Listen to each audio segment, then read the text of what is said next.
അള്ളാഹുവിന് പുറമെ ഒരാളെ നിങ്ങൾ ആ പള്ളിയിൽ വെച്ച് വിളിച്ചു പ്രാർത്ഥിക്കും. പള്ളിക്ക് പുറത്താണെങ്കിൽ പറ്റുമെന്നാണ് മുൻഗാമികൾ ഈ ആയത്തിനെ വിശദീകരിച്ചു. മൊഹീദ്ദീൻ ശൈഖ് റഹിമഹുല്ലാഹി ഈ ആയത്തിനെ വിശദീകരിച്ചത് ഇജ്അൽ ഖൽബക മസ്ജിദാൻ, നീ നിന്റെ ഹൃദയത്തെ പള്ളിയാക്കണം. അതുകൊണ്ട് ഫലാ തദ്ഉ മഅല്ലാഹി അഹദൻ, നീ ഒരാളെയും വിളിച്ചു പ്രാർത്ഥിക്കുക. അപ്പൊ നമ്മുടെ ഹൃദയങ്ങൾ പള്ളികളായി തീരണം.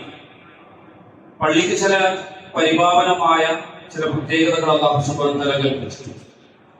അത് കാത്തു സൂക്ഷിക്കേണ്ടവരാണ് മുഅ്മിനുകളായ നമ്മൾ ഓരോരുത്തരും. പള്ളിയിലേക്ക് വരുമ്പോൾ നമ്മുടെ വസ്ത്രധാരണം വളരെ പഴകിയ വസ്ത്രം ധരിക്കുക, വൃത്തിയില്ലാത്ത വസ്ത്രം ധരിക്കുക, അത് പാടില്ല. ഖുദൂ സീനതകും ഇൻദ കുല്ലി മസ്ജിദ്, നിങ്ങൾ അല്ലാഹുവിന്റെ പള്ളിയിലേക്ക് അടുക്കുമ്പോൾ, നിങ്ങൾ നമസ്കരിക്കാൻ വേണ്ടി കടന്നു വരുമ്പോൾ മാന്യമായ വസ്ത്രം ധരിക്കണം. കേടുവരാനായ വസ്ത്രങ്ങൾ, ലുങ്കി മുണ്ടുകൾ, നമ്മളൊരു കല്യാണത്തിനോ മാന്യമായ സദസ്സിലോ ധരിച്ചു പോകാൻ നമ്മൾ ആഗ്രഹിക്കാത്ത വസ്ത്രങ്ങൾ ഇട്ടുകൊണ്ട് നാം വരുന്നത് അള്ളാഹുമായിട്ടുള്ള രഹസ്യ സംഭാഷണത്തിനാണ്. നമസ്കാരം നമ്മളും അള്ളാഹുവും തമ്മിലുള്ള രഹസ്യ സംഭാഷണമാണ്. ഒരാളെ കണ്ടുമുട്ടാൻ പോകുമ്പോൾ ഏറ്റവും മാന്യമായ വസ്ത്രം ധരിക്കുക എന്ന് നമ്മൾ സാധാരണ ജീവിതത്തിൽ ചെയ്യാറുണ്ട്. എങ്കിൽ നമ്മൾ അള്ളാഹുവിനെ കാണുന്നില്ലെങ്കിലും അള്ളാഹു നിന്നെ കാണുന്നുണ്ട് എന്ന ബോധത്തോടു കൂടി നമസ്കരിക്കുക എന്നാണല്ലോ ഇഹ്സാൻ എന്ന പദത്തിന്റെ അർത്ഥമായി അള്ളാഹു നമ്മെ പഠിപ്പിക്കും. വസ്ത്രധാരണം വൃത്തിയാക്കിയിട്ട് പഠിക്കുകയും, പിന്നെയോ നമസ്കാരത്തിന് ഖുശൂഅ് ഉണ്ടാകണം, ഭയഭക്തി ഉണ്ടാകണം, നമസ്കാരത്തിന് തഖ്വയുണ്ടാകണം. തോന്നിയതുപോലെ നമസ്കരിക്കാൻ, സ്വിച്ചിട്ട് കഴിഞ്ഞാൽ ലൈറ്റോ ഫാനോ തിരിയുന്നത് പോലെ, കൈകെട്ടി കഴിഞ്ഞാൽ അവസാനം സലാം കിട്ടും എന്നുള്ളതല്ല. നമ്മൾ അള്ളാഹുവിന്റെ മുന്നിലാണ് നിൽക്കുന്നത്. ഫാത്തിഹ ഏറ്റവും വലിയൊരു പ്രാർത്ഥനയാണ്. ആ പ്രാർത്ഥന അള്ളാഹുവിനോട് ചോദിച്ചുകൊണ്ടിരിക്കേണ്ട തേട്ടങ്ങളാണ്. മനസ്സറിഞ്ഞുകൊണ്ട് തേടാൻ കഴിയണം. റുക്കൂയിലും സുജൂദിലും അള്ളാഹുവിനോട് തേടുന്ന ഇസ്തിഗ്ഫാറുകളുണ്ട്, പാപമോചനത്തിന്റെ തേട്ടങ്ങളുണ്ട്, സുജൂദുകൾക്കിടയിലുണ്ട്, അത്തഹിയാത്തിലുണ്ട്. ഇതൊക്കെ അളന്നും മുറിച്ചും മനസ്സറിഞ്ഞുകൊണ്ട് പറയാൻ വിശ്വാസികളെ നമുക്ക് കഴിയണം. നിങ്ങൾക്ക് എന്തെങ്കിലും ഒരു മയ്യത്ത് നമസ്കാരത്തിന് നിന്നിട്ട് ആ കിടക്കുന്ന മയ്യത്ത് ഞാനായിരുന്നെങ്കിൽ എന്ന് പ്രാർത്ഥിക്കാൻ അവസരം ഉണ്ടായിട്ടുണ്ട്? നമുക്കാർക്കും ഉണ്ടായിട്ടില്ല.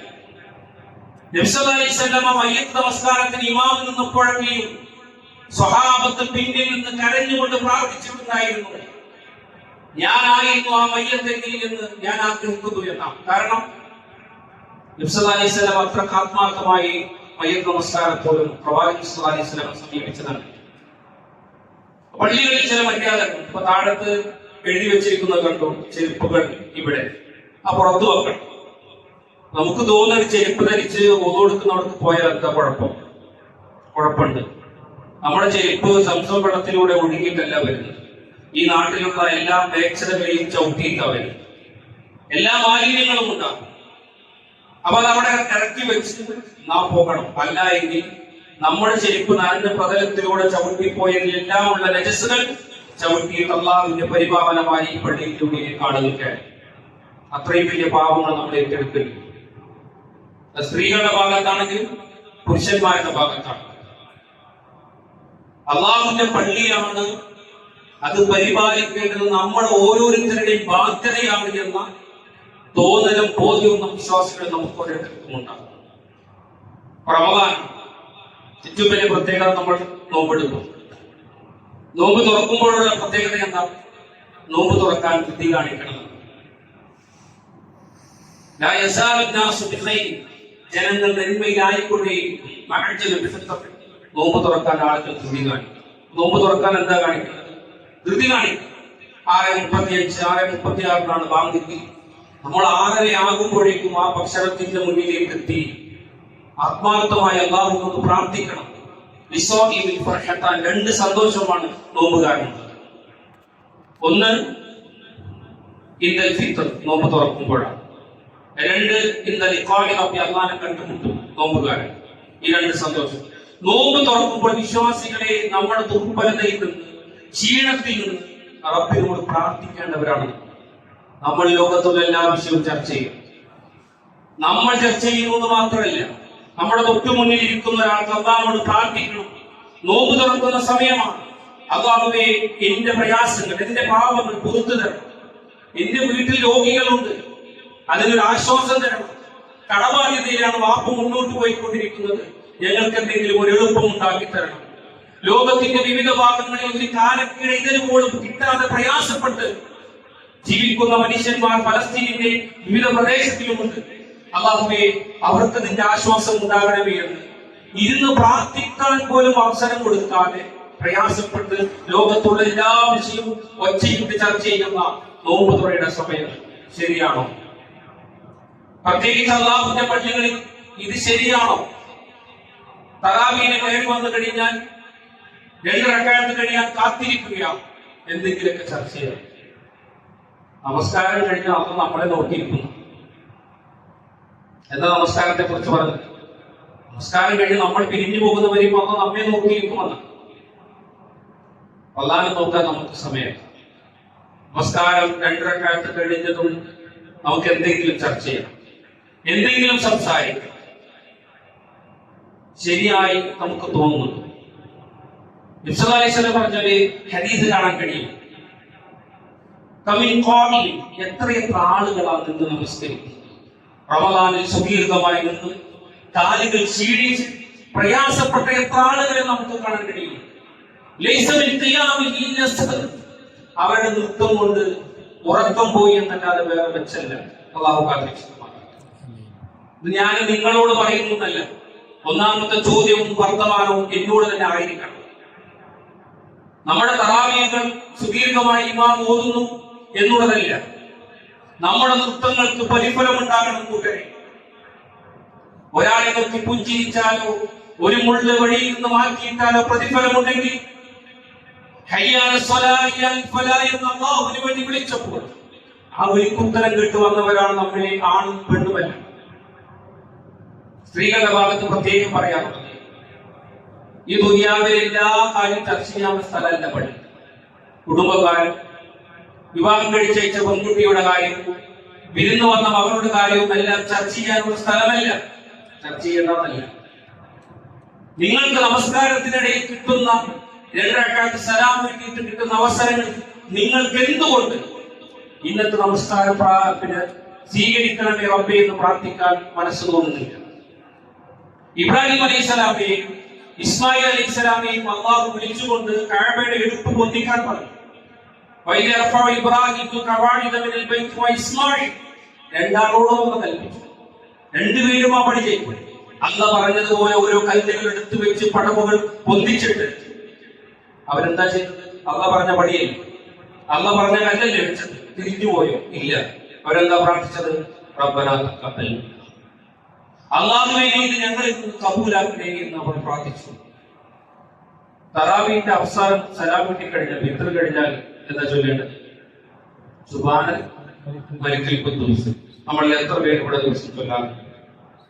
അല്ലെങ്കിൽ റമദാൻ അല്ലാത്തപ്പോ ഇശാഇന് ശേഷമോ ഉറങ്ങുന്നതിന് മുന്നോ സുബഹിക്ക് മുന്നോ വിത്ർ നിസ്കരിക്കാറുണ്ട്.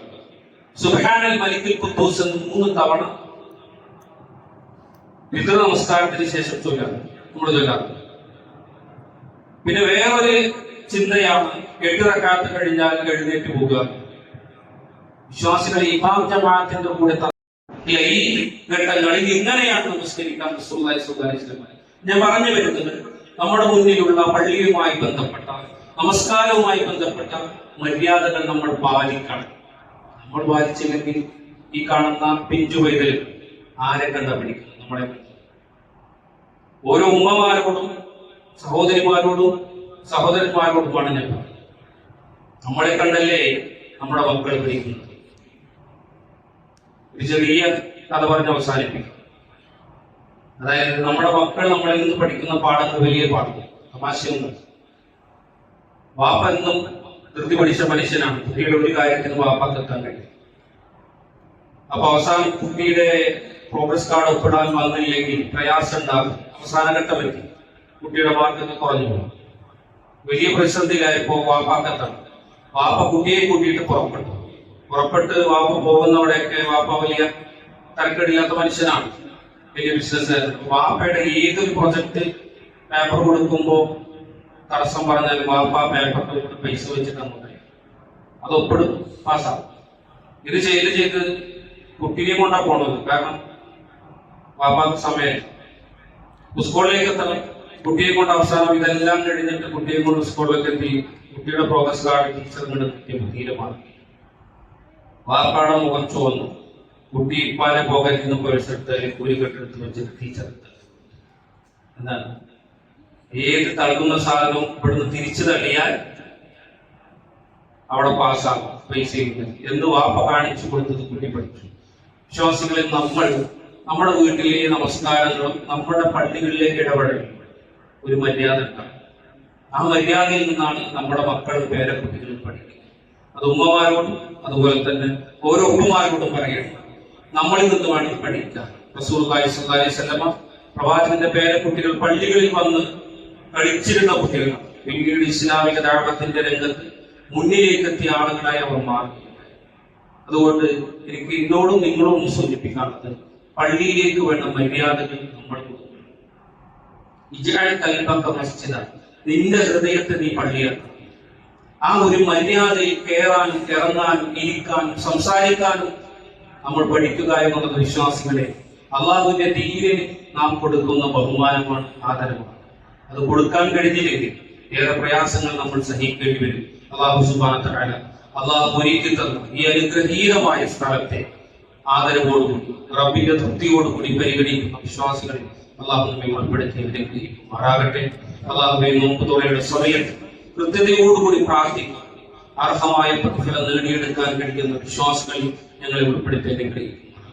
അള്ളാഹുവെ ഞങ്ങൾ സുദീർഘമായി നമസ്കരിക്കുന്ന നമസ്കാരത്തിൽ മനുഷ്യരെന്നതിൽ വന്നു പോകുന്ന വീഴ്ചകൾ നീ പരിഹരിച്ചുകൊണ്ട് അർഹമായ പ്രതിഫലം തന്ന് ഞങ്ങളെ ആദരിക്കുമാറാകട്ടെ. അള്ളാഹുവെ ഞങ്ങളുടെ നോമ്പും ഞങ്ങളുടെ നമസ്കാരവും ഞങ്ങളുടെ ഖുർആൻ പാരായണങ്ങളും പ്രാർത്ഥനകളും ചെലവഴിക്കലുകളുമെല്ലാം അള്ളാഹുവെ നിന്റെ സ്വർഗത്തിലേക്കുള്ള വഴികളായി നീ തുറന്നു തരുമാറാകട്ടെ. സ്വർഗത്തിന്റെ 8 കവാടങ്ങൾ മട്ടമലയ്ക്ക് നീ തുറന്നു തരുമ്പോൾ അള്ളാഹുവെ അതിലൂടെ കയറി ചെല്ലാൻ നീ സൗഭാഗ്യം നൽകുന്ന മുഅ്മിനുകളിൽ ഞങ്ങളെ ഓരോരുത്തരെയും ഉൾപ്പെടുത്തി അനുഗ്രഹിക്കുമാറാകട്ടെ. ربنا آتنا في الدنيا حسنة وفي الآخرة حسنة وقنا عذاب النار. سبحان ربك رب العزة عما يصفون والسلام على المرسلين والحمد لله رب العالمين. السلام عليكم ورحمة الله وبركاته.